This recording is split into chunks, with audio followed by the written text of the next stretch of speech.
ಈ ಒಂದು ಕಾಂಗ್ರೆಸ್ ಸರ್ಕಾರ ಬಂದಾಗಲಿಂದನೂ ಇವತ್ತು ದಿನ ಬೆಳಿಗ್ಗೆ ಆದರೆ ಬರೀ ಹಗರಣಗಳದ ಯಾವುದೇ ಒಂದು ಪತ್ರಿಕೆ ಆಗಿರ್ಬೋದು ಅಥವಾ ಮಾಧ್ಯಮ ಆಗಿರ್ಬೋದು ಅಥವಾ ನಾವು ಪ್ರತಿದಿನ ಟಿ ವಿಯಲ್ಲಿ ನೋಡ್ತಿರೋದು ಬೆಳಗ್ಗೆ ಕರೆದ್ರೆ ಬರೀ ಹಗರಣಗಳ ಸದ್ದೆ ಮಾಡ್ತಾರೆ. ಇವತ್ತು ಮುಖ್ಯಮಂತ್ರಿಗಳು ನಮ್ಮ ಒಂದು ಸರ್ಕಾರ ದಲಿತರ ಏಳಿಗೆಗೋಸ್ಕರ ಬಂದಿರತಕ್ಕಂಥ ಸರ್ಕಾರ, ಹೈಂದ ಸರ್ಕಾರ, ಹಿಂದುಳಿದವರ ಸರ್ಕಾರ ಅಂತ ಹೇಳ್ತಾನೆ ಬಂದಿದ್ದಾರೆ. ಇವತ್ತು ಮುಖ್ಯಮಂತ್ರಿಗಳು ಸಿದ್ದರಾಮಯ್ಯ ಪ್ರಮಾಣ ವಚನ ಸ್ವೀಕಾರ ಮಾಡಿದಾಗಲಿಂದನೂ ಇವತ್ತು ದಲಿತರನ್ನು ತುಳಿಯುವಂಥ ಕೆಲಸ ಮಾಡ್ತಿದ್ದಾರೆ. ಕಾರಣ ಏನಂತಂದರೆ ಇವತ್ತು SCP TSP ಹಣವನ್ನು ಏನು SC STಗಳ ಬಡವರ ಏಳಿಗೆಗಾಗಿ ಮೀಸಲಿಟ್ಟಿರ್ತಕ್ಕಂಥ ಹಣವನ್ನು ದುರುಪಯೋಗ ಮಾಡಿಕೊಂಡು ಗ್ಯಾರಂಟಿಗಳಿಗೆ ಬಳಸ್ಕೊಂಡು ಏನು 2022-23ರ ಮೊದಲನೇ ಒಂದು ಅವಧಿಯಲ್ಲಿ ಸುಮಾರು 11,134 ಕೋಟಿಗಳ ವೆಚ್ಚವನ್ನು ಬಳಸ್ಕೊಂಡು ಎರಡನೇ ವರ್ಷದಲ್ಲಿ ಸುಮಾರು 14,234 ಕೋಟಿಗಳನ್ನು ಬಳಸ್ಕೊಂಡ್ರು. ಅದೇ ರೀತಿ ಈ ವರ್ಷ ಸುಮಾರು 11,000 ಕೋಟಿಯನ್ನು ಹಣವನ್ನು ಈ ಒಂದು ಗ್ಯಾರಂಟಿಗಳಿಗೆ ಬಳಸ್ಕೊಳ್ತಾ ಇದ್ದಾರೆ. ಇದರ ವಿರುದ್ಧವಾಗಿ ಏನು SC ST ನಿಗಮಗಳಿಗೆ ಹಣವನ್ನು ಕೊಡದೆ ಮೋಸವನ್ನು ಮಾಡುತ್ತಿರುವ ಈ ಒಂದು ಕಾಂಗ್ರೆಸ್ ಸರ್ಕಾರ ಇವತ್ತೇನು ದಲಿತರನ್ನು ತುಳಿತಕ್ಕಂಥ ಕೆಲಸ ಮಾಡ್ತಕ್ಕಂಥ ಇದು ಸಿದ್ದರಾಮಯ್ಯ ಸರ್ಕಾರ ವಿರುದ್ಧ ಇದೇ ತಿಂಗಳು ಬಳ್ಳಾರಿಯಲ್ಲಿ ಬೃಹತ್ ಮಟ್ಟದ ST ಮೋರ್ಚಾದ ವತಿಯಿಂದ 8ನೇ ತಾರೀಕು ಒಂದು ರಾಜ್ಯವ್ಯಾಪಿ ಹೋರಾಟವನ್ನು ರಾಜ್ಯ ಸರ್ಕಾರದ ಹಗರಣಗಳ ವಿರುದ್ಧ ಮತ್ತು ಏನು ನಮ್ಮ SCP TSP ಒಂದು SC ನಿಗಮಗಳಿಗೆ ಹಣವನ್ನು ಕೊಡದ ಹಿನ್ನೆಲೆಯಲ್ಲಿ ಒಂದು ಹೋರಾಟವನ್ನು ಹಮ್ಮಿಕೊಂಡಿದ್ದೇವೆ. ಈ ಹೋರಾಟದಲ್ಲಿ ನಮ್ಮ ಬಳ್ಳಾರಿ ಜಿಲ್ಲೆಯ ನಾಯಕರುಗಳಾದ ಜನಾರ್ದನ ರೆಡ್ಡಿ ಅಣ್ಣನವರು, ಶ್ರೀರಾಮುಲು ಅಣ್ಣನವರು ಮತ್ತು ಕರುಣಾಕರ್ ರೆಡ್ಡಿ ಸೋಮಶೇಖರ ಅಣ್ಣನವರು ಮತ್ತು ನಮ್ಮ ಜಿಲ್ಲಾಧ್ಯಕ್ಷರು ಅನಿಲ್ ನಾಯ್ಡು ಅಣ್ಣನವರು ಮತ್ತು ನಮ್ಮ ವಿಜಯನಗರ ಜಿಲ್ಲಾಧ್ಯಕ್ಷರಾದ ಸಂಜೀವ್ ರೆಡ್ಡಿ ಅವರು ಮತ್ತು ಇಬ್ಬರು ಮೋರ್ಚಾ ಅಧ್ಯಕ್ಷರಾದ ನಮ್ಮ ರಾಮಕೃಷ್ಣ ಅವರು ಮತ್ತು ಜಗದೀಶ್ ಕಮಟಿ ಎಲ್ಲರ ಒಂದು ನೇತೃತ್ವದಲ್ಲಿ ಮೋರ್ಚಾ ಒಂದು ನೇತೃತ್ವದಲ್ಲಿ ನಾವು ಮಾಡ್ತಾಯಿದ್ದೀವಿ. ಅದಕ್ಕೆ ತಾವೆಲ್ಲ ಮಾಧ್ಯಮ ಮತ್ತು ಪತ್ರಕರ್ತ ಮಿತ್ರರು ತಾವೆಲ್ಲ ಆಗಮಿಸಬೇಕಾಗಿ ನಾವು ವಿನಂತಿ ಮಾಡ್ಕೊಳ್ತೇನೆ. ಇನ್ನು ಮುಖ್ಯವಾಗಿ ಜಿಲ್ಲೆಯ ಬಗ್ಗೆ ಮಾತಾಡೋದಾದರೆ ತಮಗೆಲ್ಲ ಗೊತ್ತಿರುವ ಹಾಗೆ ಕಳೆದ 6-7 ತಿಂಗಳಿಂದ ಸಂಡೂರು ಬೈ ಎಲೆಕ್ಷನಲ್ಲಿ ಪಾರ್ಟಿ BJP ಅಭ್ಯರ್ಥಿಯಾಗಿ ನಾನು ಘೋಷಣೆ ಮಾಡಿ ಚುನಾವಣೆ ಸ್ಪರ್ಧೆ ಮಾಡಿದೆ. ಪರಾಜಿತ ಕೂಡ ಆದೆ. ಸೋಲನ್ನು ನಾನೇ ಒಪ್ಪಿಕೊಂಡೆ. ನಾನು ಯಾರ ಮೇಲೇನೂ ಹಾಕಿಲ್ಲ. ಹೀಗಿರ್ಬೇಕಾದ್ರೆ ಚುನಾವಣೆ ಮುಗಿದು 7-8 ತಿಂಗಳು ಆದ ಮೇಲೆ ಇವಾಗ ಮೊನ್ನೆ ತಮಗೆಲ್ಲ ಗೊತ್ತಿರುವ ಹಾಗೆ ನಾನೊಂದು ಬೆಂಗಳೂರಲ್ಲೊಂದು ಪ್ರೆಸ್ ಮೀಟ್ ಮಾಡಿದೆ. ಏನಂತ ಪ್ರೆಸ್ ಮೀಟ್ ಮಾಡಿದೆ ಅಂತಂದರೆ ಬಳ್ಳಾರಿ ಜಿಲ್ಲೆಯಲ್ಲಿ ಮತ್ತು ಸಂಡೂರು ಕ್ಷೇತ್ರದಲ್ಲಿ ಕೆಲವರು ಕಾನೂನು ಬಾಹಿರ ಚಟುವಟಿಕೆಗಳನ್ನು ಮಾಡ್ತಾ ಇದ್ದಾರೆ ಮತ್ತು ಅಕ್ರಮ ಗಣಿಗಾರಿಕೆ ಮಾಡ್ತಾ ಇದ್ದಾರೆ ಅಂತ ನಾನು ಪ್ರೆಸ್ ಮೀಟ್ ಮಾಡಿದೆ. ಸಂತೋಷ್ ಲಾಡು ಮತ್ತು ತುಕಾರಾಮ್ ಅವರು ಮತ್ತು ಅವ್ರ ಹಿಂಬಾಲಕರು ಗಡದ ರಮೇಶನ ಮೇಲೆ ಒಂದು ಆರೋಪ ಮಾಡಿದೆ. ಅಕ್ರಮ ಗಣಿಗಾರಿಕೆ ಮಾಡ್ತಾ ಇದ್ದಾರೆ, ಈ ಕೂಡಲೇ ಅವರ ಮೇಲೆ FIR ಆಗಬೇಕು, ಕೇಸ್ ದಾಖಲಾಗಿ ಯಾರ್ಯಾರು ಅಕ್ರಮ ಮರಳು ಗಣಿಗಾರಿಕೆ ಮಾಡ್ತಾರೆ ಮತ್ತು ಅಕ್ರಮ ಗಣಿಗಾರಿಕೆ ಮಾಡ್ತಾರೆ ಅವ್ರ ವಿರುದ್ಧ ಕಾನೂನು ಕ್ರಮ ಕೈಗೊಳ್ಬೇಕಂತ ನಾನು ಒಂದು ಪ್ರೆಸ್ ಮೀಟ್ ಮಾಡಿದೆ. ಆ ಪ್ರೆಸ್ ಮೀಟ್ ಆಗಿ ತಿರುಗಿದ ಮೇಲೆ ತುಕಾರಾಮ್ ಅವರು, ಸಂತೋಷ್ ಲಾಡು ಅವರು ಇಬ್ಬರು ಏನು ಮಾಡಿದ್ರು, ಇವತ್ತು ನಮಗೆ ಪೊಲೀಸ್ ಇಲಾಖೆ ಬಗ್ಗೆ ಅಪಾರ ಗೌರವ ಇದೆ. ಆ CPI ಸರ್ಕಲ್ ಇನ್ಸ್ಪೆಕ್ಟರ್ ಮಹೇಶ್ ಗೌಡನ ಕರ್ಕೊಂಡು ಇಮಿಡಿಯೇಟ್ಲಿ ನನ್ನ ಮೇಲೆ ಎಲೆಕ್ಷನಾಗಿ 6-7 ತಿಂಗಳಾಗಿದೆ. 6-7 ತಿಂಗಳಾದಮೇಲೆ ಇವಾಗ ನನ್ನ ಮೇಲೆ ಕೇಸ್ ರಿಜಿಸ್ಟರ್ ಮಾಡಿದ್ದಾರೆ. ಏನು ಕೇಸ್ ಮಾಡಿದ್ದಾರೆ ಅಂತಂದರೆ, ಅಲ್ಲಿ ಸ್ವಾಮಿಹಳ್ಳಿ ಅಂತ ಒಂದು ಗ್ರಾಮ ಇದೆ. ಆ ಗ್ರಾಮದ ದೇವಸ್ಥಾನದ ಹತ್ರ ನಿಂತು ನೀವು ಭಾಷಣ ಮಾಡಿದಿರಿ ಅಂತಂದೇಳಿ ಅವರೇನು ಉಪನ್ಯಾಸಕರ ಮಾತೇಶ್ ಅವರು ಅಂತಂದು ಎಲೆಕ್ಷನ್ ಚುನಾವಣಾಧಿಕಾರಿ ಹಾಕಿದ್ರಲ್ಲ, ಅವರು ತುಕಾರಾಮನ ರಿಲೇಟಿವ್, ಅಂದರೆ ಅವ್ರು ಅಳಿಯ ಆಗ್ಬೇಕು ಮೋಸ್ಟ್ಲಿ ಅವರು. ಅವರು ಮಾಂತೇಶ್ ಅವರು ಒಂದು ಹೇಳಿಕೆ ಮೇಲೆ ಇವಾಗ ಕೇಸ್ ರಿಜಿಸ್ಟರ್ ಮಾಡಿದ್ದಾರೆ.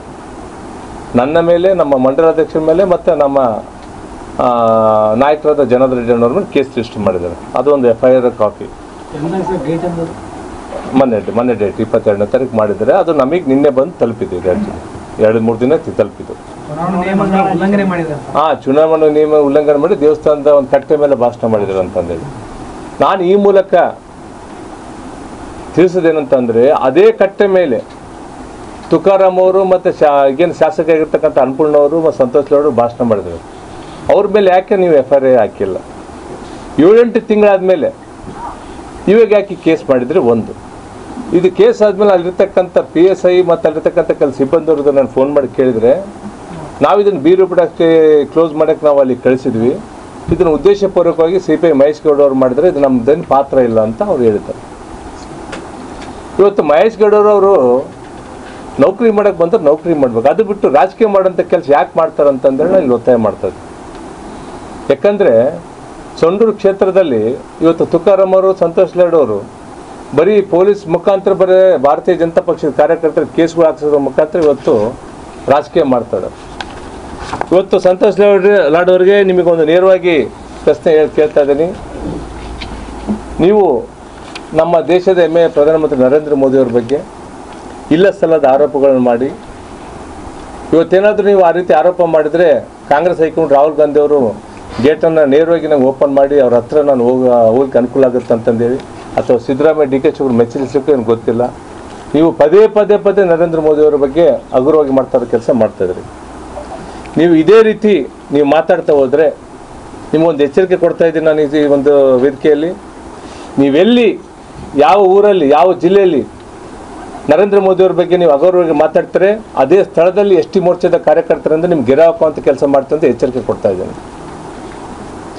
ಅದರ ಜೊತೆಗೆ ನಿಮ್ಮ ಹಿಂಬಾಲಕರು ಹಿಂಬಾಲಕರು ಅಂದರೆ ತುಕಾರಾಮ್ ಇರ್ಬೋದು ಅಥವಾ ಬೇರೆ ನಿಮ್ಮ ಕಾಂಗ್ರೆಸ್ ಪಕ್ಷದ ಹಿಂಬಾಲಕರು, ಇವತ್ತು ಸಂಡೂರಲ್ಲಿ ನಾವೇನು ಮಾಡಿಲ್ಲ ಅಂತ ಹೇಳ್ತಾ ಇದ್ದಾರಲ್ಲ, ನಿಮ್ಮ ಕಾಂಗ್ರೆಸ್ ಪಕ್ಷದ ಮುಖಂಡರಾಗಿರ್ತಕ್ಕಂಥ ಗಡಾದ್ ರಮೇಶ್ ಅವರು ಇಲ್ಲಿದ್ದಾರೆ. ಗಡಾದ್ ರಮೇಶ್ ಅಂತಂದೇಳಿ ಇವರು ತುಕಾರಾಮನ ಹಿಂಬಾಲಕ, ತುಕಾರಾಮನ ಆಪ್ತ. ಇವರು ಏನು ಮಾಡಿದ್ದಾರೆ ಅಂತಂದರೆ, ಇಲ್ಲಿದ್ದಾರೆ ಅವರು ಗಡಾದ್ ರಮೇಶ್ ಅಂತಂದೇಳಿ,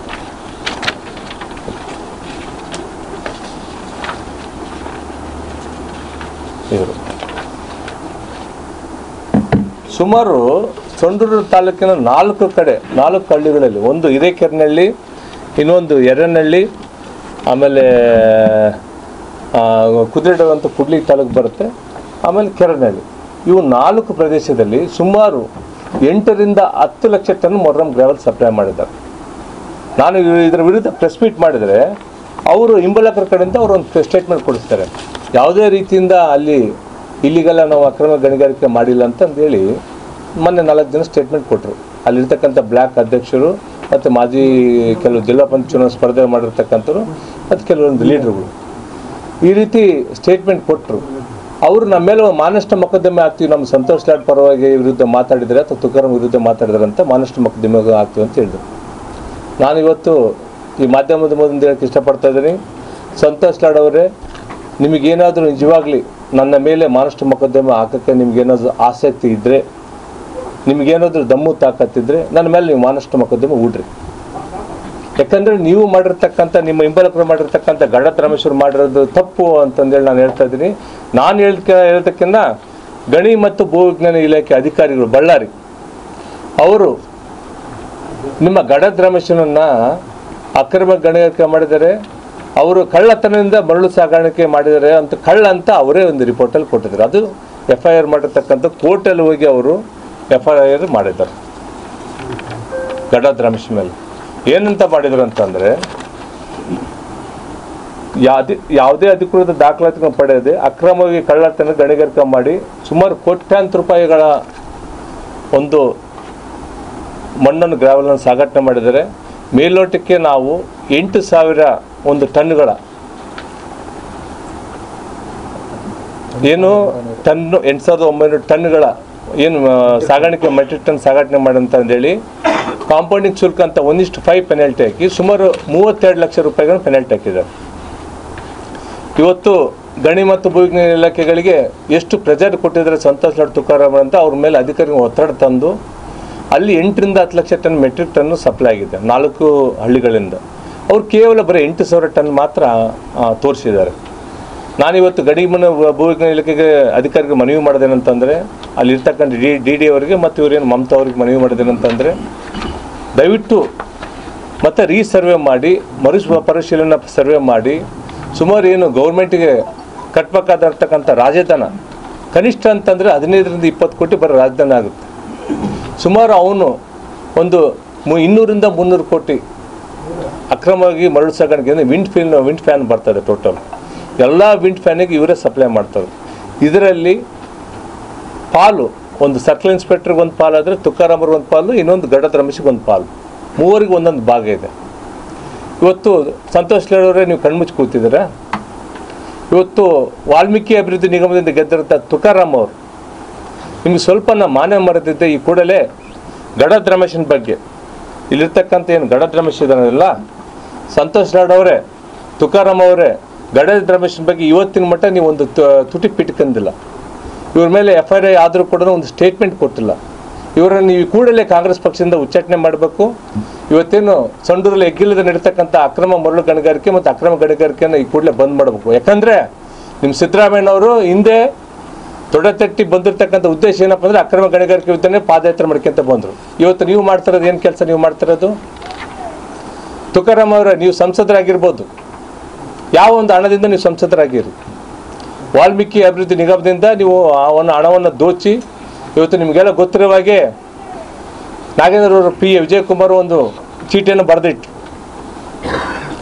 ಕಂಪ್ಲಿ ಗಣೇಶಿಗೆ 4 ಕೋಟಿ, ಭರತ್ ರೆಡ್ಡಿ ಅವ್ರಿಗೆ ಒಂದು 5 ಕೋಟಿ, ಕೂಡ್ಲಿಗಿ MLA ಶ್ರೀನಿವಾಸ್ ಅವರಿಗೆ 4 ಕೋಟಿ ಮತ್ತು ತುಕಾರಾಮ್ ಸಂಡೂರು ಕ್ಷೇತ್ರಕ್ಕೆ 5 ಕೋಟಿ, ಸುಮಾರು 20 ಕೋಟಿ ಹಣವನ್ನು ನೀವು ದುರ್ಬಳಕೆ ಮಾಡಿಕೊಂಡು ನೀವು ಸಂಸದರಾಗಿದ್ದೀರಿ ಅಂತಂದೇಳಿ ಇವತ್ತು ನೀವು ನೆನಪಿಟ್ಕೊಳ್ಳಿ. ಇವತ್ತು ಕೋತಿ ತಾನು ತಿಂದು ಮೇಕೆ ಮುತ್ತಿ ಒರೆಸಿದಿರಿ ಅಂತಂದೇಳಿ ಆ ಕೆಲಸ ತುಕಾರಾಮ್ ಅವ್ರು ನೀವು ಮಾಡಿದ್ರಿ. ಇವತ್ತು ನೀವು MP ಆಗೋದಕ್ಕೋಸ್ಕರ ಇವತ್ತು ನಾಗೇಂದ್ರನ ಬಲಿಪಶು ಮಾಡಿದ್ರ ನೀವು. ಇವತ್ತು ತುಕಾರಾಮ್ ಅವರು VSL ಕಂಪ್ನಿಯಲ್ಲಿ ಅಕೌಂಟೆಂಟಾಗಿ ಕೆಲಸ ಮಾಡಿದರು. ಸಂತೋಷ್ ಲಾಡ್ ಅವರ ಒಂದು ಗಣಿಗಾರಿಕೆ ಸೀಕೆಟ್ಗೆ ರೋಗಕ್ಕೆ ಕಾರಣ ಏನಪ್ಪ ಅಂದರೆ ಅವರು ಅಕ್ರಮ ಗಣಿಗಾರಿಕೆ ಮಾಡಿದ್ದಾರೆ, ವ್ಯಾಪ್ತಿ ಮೀರಿ ಗಣಿಗಾರಿಕೆ ಮಾಡಿದ್ರಿಂದ ಇವತ್ತು ಸೀಕೆಟ್ಗೆ ಹೋಗಿ ಅವ್ರ ಮೈನ್ಸ್ ರದ್ದಾಗಂಥ ಪರಿಸ್ಥಿತಿ ಬಂತು. ಒಬ್ಬ ಅಕೌಂಟಾಗಿ ಇರ್ತಕ್ಕಂಥ ತುಕಾರಾಮ್ ಅವ್ರಿಗೆ ಈ 4 ಬಾರಿ ಚುನಾವಣೆ ಮಾಡಿರ್ತಕ್ಕಂಥ ಒಂದು ಶಾಸಕರು ಆಯ್ಕೆ ಆಗಿದ್ದಾರೆ. ನಿಮಗೆ 4 ಬಾರಿ ಚುನಾವಣೆ ಮಾಡಲಿಕ್ಕೆ ಹಣ ಇಲ್ಲಿಂದ ಬಂತು. ನಿಮಗೆ 5ನೇ ಬಾರಿ ಸಂಸದರಾಗಿ ಆಯ್ಕೆ ಆಗಲಿಕ್ಕೆ ನಿಮಗೆ ವಾಲ್ಮೀಕಿ ಅಭಿವೃದ್ಧಿ ನಿಗಮವನ್ನು ದೋಚಿದ್ರಿ ನೀವು. ಇವತ್ತು ಅವ್ರು ಹಿಂಬಲಕರು ಹೇಳ್ತಾರೆ ಸಂತೋಷ್ ಲಾಡ್ ಫೌಂಡೇಶನಿಂದ 400-500 ಕೋಟಿ ಖರ್ಚು ಮಾಡಿ ನಾವೆಲ್ಲ ಬಡವರು ಬಗ್ಗರಿಗೆ ದಾನ ಮಾಡಿದೀವಿ ಅಂತಂದು ಹೇಳಿ ಇವತ್ತು ಅವ್ರು ಹೇಳ್ತಾರೆ. 400-500 ಕೋಟಿ ಎಲ್ಲಿ ಖರ್ಚು ಮಾಡಿದೆ ನೀವು? ಸಂತೋಷ್ ಲಾಡ್ ಫೌಂಡೇಶನಿಂದ ಮಾಡಿವಿ ಅಂತ ಅಂತಾರೆ. 400-500 ಕೋಟಿ ನೀವು ದಾಖಲೆ ಬಿಡುಗಡೆ ಮಾಡಿರಿ. ಇವತ್ತು ಜಿಂದಾಲ್ ಕಂಪ್ನಿ ಅಂತ ದೊಡ್ಡ ದೊಡ್ಡ ಕಂಪ್ನಿಗಳು ನಿಮ್ಮ ಹಿಂಬಲಕರನ್ನೆಲ್ಲ ಬಿಟ್ಟು ಎಲ್ಲ ಕಾಂಟ್ರಾಕ್ಟ್ಗಳೆಲ್ಲ ನಿಮ್ಮ ಹಿಂಬಲಕರಿಗೆ ಕೊಟ್ಟು ಮಂತ್ಲಿ ಮಾಮೂಲು ಶುರು ಮಾಡೋದೇನು ಗೊತ್ತಿಲ್ಲ ನಮಗೆ. ಅದನ್ನ ದಾಖಲೆ ಸಮೇತ ಬಿಡುಗಡೆ ಮಾಡಬೇಕಾ? ನಿಮ್ಮ ಹತ್ರ ಇರತಕ್ಕಂಥ ರೋಷನ್ ಇರ್ಬೋದು ಅಥವಾ ಜಯರಾಮ ಇರ್ಬೋದು, ಕಾಮಗಾರಿಗಳನ್ನೆಲ್ಲ ಬೋಗಸ್ ಬಿಲ್ಗಳು ಮಾಡಿ ಇವತ್ತು DMF ಇಂದ ಆಗಿರ್ಬೋದು, KRDB ಇಂದ ಆಗಿರ್ಬೋದು ಎಷ್ಟು ಹಣವನ್ನು ದೋಚಿ ನೀವು ಮಾಡಿದ್ರಿ. ಇವತ್ತು ಮಾತೆತ್ತರಿ ದಾಖಲೆ ಬಿಡುಗಡೆ ಮಾಡಿ ಅಂತ ಹೇಳ್ತಿರಲ್ಲ. ನಮ್ಮ ಕಾರ್ಯಕರ್ತರು ಮತ್ತು ನಮ್ಮ ಸಾರ್ವಜನಿಕರು RTIಯಲ್ಲಿ ಹಾಕಿದ್ನಪ್ಪ ಅಂದರೆ ಸಂಡೂರು ಆಗಿರ್ಬೋದು ಅಥವಾ ಬಳ್ಳಾರಿ ಜಿಲ್ಲೆಯಲ್ಲಿ ಅಧಿಕಾರಿಗಳು ಕೊಡಬೇಡ ಅಂತ ದಾಖಲೆ ಕೊಡಬೇಡ ಅಂತ ಹೇಳ್ತೀರಾ ನೀವು? ಅಧಿಕಾರಿಗಳಿಂದ ನೀವು ಆಮಿಷ 5-10 ಸಾವಿರ ಕೊಟ್ಟು ಬಾಯಿ ಮುಚ್ಚಲಿಕ್ಕೆ ನೋಡ್ತೀರಾ ನೀವು? ನೀವು ಒಂದೊಂದೇ ದಾಖಲೆ ಬಿಚ್ಚಿ ಇಟ್ಕೊಂತ ಹೋದ್ನಪ್ಪ ಅಂತಂದರೆ ಮತ್ತೆ ನೀವು ED ಕೊಡ್ತೀರಾ, CBI ಕೊಡ್ರಿ ಅಂತ ನಮ್ಮನ್ನು ಕೆಣ್ಕಂತ ಕೆಲಸ ಮಾಡ್ತೀರಾ ನೀವು? ಮೊನ್ನೆ CM ಬರ್ತಾರೆ ಅಂತಂದೇಳಿ ಹಿಂದೆ ಸಾಧನೆ ಸಮೇಶ ಅವು ಅಂತಂದೇಳಿ ಸಂಡೂರಿಂದ ಜಿಂದಾಲಿಂದ ತೋಂಡುಗಳ ಮಟ್ಟ ಮತ್ತು ಸಂಡೂರು ಮಟ್ಟ ನೀವು ಅದು ಪ್ಯಾಚ್ ವರ್ಕ್ ಮಾಡಿದ್ನಪ್ಪ ಅಂತಂದರೆ ಅದು ಜಿಂದಾಲ್ ಸಂಸ್ಥೆಯವರು ಕಾಮಗಾರಿ ಮಾಡಿದ್ದಾರೆ. ಅದನ್ನು ನೀವು PW ಮತ್ತು ZP ವತಿಯಿಂದ ನೀವು ಡಬಲ್ ಬೋಗಸ್ ಬಿಲ್ ಮಾಡಿ ನೀವು ಹಣವನ್ನು ತೆಗೆದುಕೊಂಡಿರೋದು ನಮ್ಗೆ ಗೊತ್ತಿಲ್ಲ. ಜಯರಾಮ್ ಬಾಬು ಅಂತ ಕಾಂಟ್ರಾಕ್ಟ್ರು ತಿಂಗಳಿಗೆ ನಿಮ್ಗೆ 8-10 ನಗಲು ರೂಪದಲ್ಲಿ ನಿಮ್ಗೆ ಕ್ಯಾಶ್ ಕೊಡೋದೇ ನಮ್ಗೆ ಗೊತ್ತಿಲ್ಲ ಅನ್ಕೊಂಬಿಟ್ರೆ ನೀವು. ರೋಷನ್ ಅಂತ ಒಬ್ಬ ಟ್ರಾನ್ಸ್ಪೋರ್ಟ್ ಮಾಡ್ತಕ್ಕಂಥ ವ್ಯಕ್ತಿ ಇವತ್ತು ನಿಮ್ಮ ಕಲ್ಗಟ್ಟಿ ಕ್ಷೇತ್ರಕ್ಕೆ ಹಣವನ್ನು ಕೊಡೋದು ನಮಗೇನು ಗೊತ್ತಿಲ್ಲ. ಮುಂದಿನ ಚುನಾವಣೆಯಲ್ಲಿ ಕಲಘಟಗಿ ಕ್ಷೇತ್ರದಲ್ಲಿ ದಮ್ಮು ತಾಕತ್ತು ಗೆದ್ದು ಬರೀ ನಾವು ನೋಡ್ಕೊಂತೀವಿ. ಸೊಂಡ್ರ ಕ್ಷೇತ್ರದಲ್ಲಿ ಕೂಡ ನಾನು ಗೆದ್ದು ಬರ್ತೀನಿ, ದಮ್ಮದ ಸೊಂಡ್ರ ತಾಕತ್ತಿರೋ ನೀವು ಬರೀ ಕಂಟೆಸ್ಟ್ ಮಾಡಿರಿ. ತುಕಾರಾಮ್ ಅವರೇ, ನಮಗೆ ನೀವು ಹೇಳ್ತೀರಾ 18 ಚುನಾವಣೆಯಲ್ಲಿ ನೀವೆಷ್ಟು ಓಟ್ ತಗೊಂಡ್ರಿ, ಇವಾಗ ನೀವು 84,000 ಓಟ್ ನೀವು ಪಾರ್ಟಿಯಿಂದ ತಗೊಂಡ್ರೆ ತಮಗೆ ಹೇಳ್ತಾರೆ. ಹೌದು, ನಾನು ಅವಾಗ ಇಂಡಿಪೆಂಡೆಂಟ್ ಕಂಟೆಸ್ಟ್ ಮಾಡಿದ್ದೆ, ನಾನು 8,000 ಓಟು ತಗೊಂಡಿದ್ದೀನಿ. ಈಗ ಮೊನ್ನೆ ಬೈ ಎಲೆಕ್ಷನಲ್ಲಿ ಪಾರ್ಟಿಯಿಂದ ಟಿಕೆಟ್ ಕೊಟ್ಟೋದಕ್ಕೋಸ್ಕರ ನಾನು 84,000 ಓಟ್ ತಗೊಂಡಿದ್ದೀನಿ. 84,000 ಮತಗಳು ಬೀಳಕ್ಕೆ ಕಾರಣ ಏನಪ್ಪ ಅಂತಂದರೆ ನಮ್ಮ ಪಾರ್ಟಿ ಕಾರ್ಯಕರ್ತರು, ನಮ್ಮ ಜಿಲ್ಲೆಯ ಮುಖಂಡರು, ನಮ್ಮ ವರಿಷ್ಠರಿರ್ತಕ್ಕಂಥ ಯಡಿಯೂರಪ್ಪನವರು ಮತ್ತು ಪ್ರಹ್ಲಾದ್ ಜೋಶಿ ಅವರು, ವಿಜೇಂದ್ರನು, ಜನಾರ್ದನ್ ರೆಡ್ಡಿ ಅವರು, ರಾಮುಲನವರು ಅಲ್ಲಿ ಟೊಂಕ ಕಟ್ಟಿ ನಿಂತರು. ಸೊಂಡೂರಲ್ಲಿ ಹಗಲು ರಾತ್ರಿ ನಮ್ಮ ಕಾಂಗ್ರೆಸ್ ವಿರುದ್ಧವಾಗಿ ನಮ್ಮ ಸೊಂಡೂರು ಇರ್ತಕ್ಕಂಥ ನಮ್ಮ ಭಾರತೀಯ ಜನತಾ ಪಕ್ಷದ ಕಾರ್ಯಕರ್ತರು ನನ್ನ ಪರವಾಗಿ ಚುನಾವಣೆ ಕೆಲಸ ಮಾಡಿದ್ರು. ಹಂಗಾಗಿ ನಾನು 84,000 ಮತಗಳು ತಂದೆ. ನಿಮಗೆ ದಮ್ಮು ತಾಕತ್ತಿದ್ದರೆ ಸಂತೋಷ್ ಲಾಡ್ ಬಿಟ್ಟು ಕಾಂಗ್ರೆಸ್ ಪಾರ್ಟಿ ಬಿಟ್ಟು ಈ 2028ರಲ್ಲಿ ಇಂಡಿಪೆಂಡೆಂಟ್ ಕಂಟೆಸ್ಟ್ ಮಾಡಿ ದಮ್ಮು ತೋರಿಸಿ. ನಿಮ್ಮ ಕೈಲಿ 5,000 ಮತಗಳು ಕೂಡ ನಿಮ್ಮ ಕೈಲಿ ತೋರ್ಸೋಕ್ಕಾಗೋದಿಲ್ಲ. ಬಳ್ಳಾರಿಯ ನಿರಂತರ ಸುದ್ದಿಗಾಗಿ ಬಳ್ಳಾರಿ ಬೆಳಗಾಯಿತು ಚಾನೆಲ್ನ ಸಬ್ಸ್ಕ್ರೈಬ್ ಮಾಡಿ ಹಾಗೂ ಬೆಲ್ ಐಕಾನ್ ಒತ್ತಿ.